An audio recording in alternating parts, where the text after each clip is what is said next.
Сәлеметсіздер ме, құрметті білім алушылар.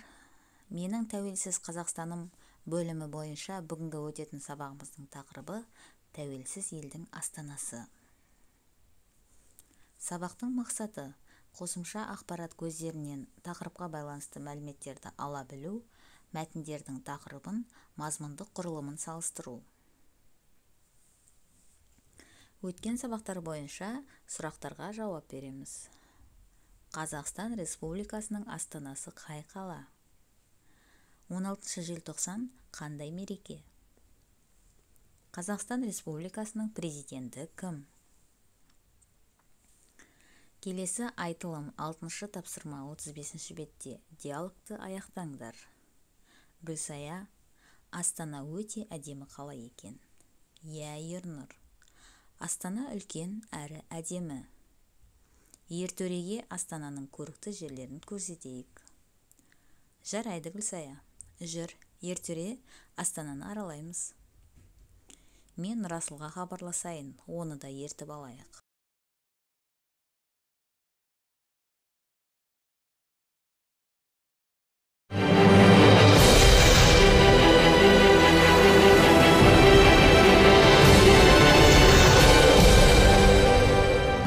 Ұлы даланың жүрегі, Еуразияның орталығы, бейбітшілік қаласы, ақиқатқа айналған арман, осы теңеулердің барлығы жер ғаламшарындағы ең жас елордалардың бірі Астана қаласына әбден лайық. Ұлы жібек жолы заманынан бастап мұнда хан ордалары құрылып, сауда керуендері өткен. Әртүрлі мәдениет, бай дәстүр, діни көзқарастардың тоғысуы осы өңірлерге тән құбылыс еді. Ғасырдан астам уақыт өткеннен кейін тәуелсіз Қазақстанның көреген көшбасшысы Нұрсұлтан Назарбаев осы жерде Арман қаласын тұрғызу туралы тарихи шешім қабылдады.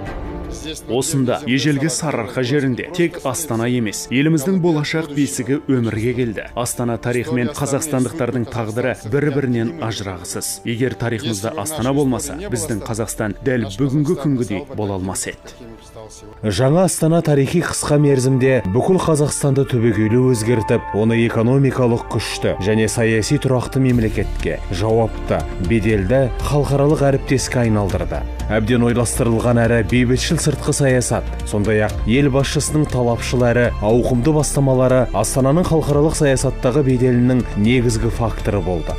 Осының арқасында Астана жаңа Қазақстанның саяси, экономикалық және мәдени орталығы болып қана қоймай, 20 жылдық дамуында өзін дипломатияның, халықаралық әріптестікпен бірігудің маңызды орталығы ретінде көрсете білді. 1999 жылы Астана ЮНЕСКО-ның әлем қаласы деген атағына ие болды. Бұл атақ өзін әлеуметтік, экологиялық, муниципалдық секторларды дамыту саласында табысты көрсете білген және әлем мәдениетіне тәжірибелік үлес қосқан қалаларға лайық марапат. Бұл марапат аванс ретінде берілген еді. Бірақ осы жылдар аралығында Астана биік халықаралық сенімді толықтай ақтады. Қазақстан астанасында өткен Европадағы қауіпсіздік және ынтымақтастық ұйымының саммиті тарихи табыспен аяқталды. 11 жылда тұңғыш рет ұйымға мүше елдердің көшбасшылары біріккен қорытынды құжат Астана декларациясына қол қойды. Әлемдік қауымдастықтың көз алдында Қазақстанның астанасы жаһандық әріптестік орталығына айналды. Президент Нұрсұлтан Назарбаевтың бастамасымен Астанада Азиядағы өзара ықпалдастық және сенім шаралары кеңесінің, Ислам ынтымақтастық ұйымының саммиттері өтті. Мұнда тәуелсіз мемлекеттер достастығы мемлекеттерінің, Шанхай ынтымақтастық ұйымы, ұжымдық қауіпсіздік шарт ұйымы, түркітілдес мемлекеттердің ынтымақтастық кеңесі және басқа да халықаралық бірлестік басшыларының кездесулері, қауіпсіздік және экономика салаларындағы ірі халықаралық конференциялар тұрақты өтіп тұрады. Балалар, осы диалогты аяқтаймыз. Келесі жазылым 7-ші тапсырма 35-ші бет. Астана Арман қала атты тақырыпта мәтін құра. Оқушылар, Астанаға байланысты мәтін құраймыз. Келесі тапсырма айтылым 8-ші тапсырма. Жағдаят: жазғы демалыста досыңмен бірге Астанаға барғың келеді. Ол жазғы демалысын шетелде өткізгісі келеді. Ал саған Астанада демалған ұнайды. Досыңды Астанада демалуға үгітте. Келесі жазылым тапсырмасы. Астанада тұратын досыңды қала күнімен құттықтап ашық хат жаз.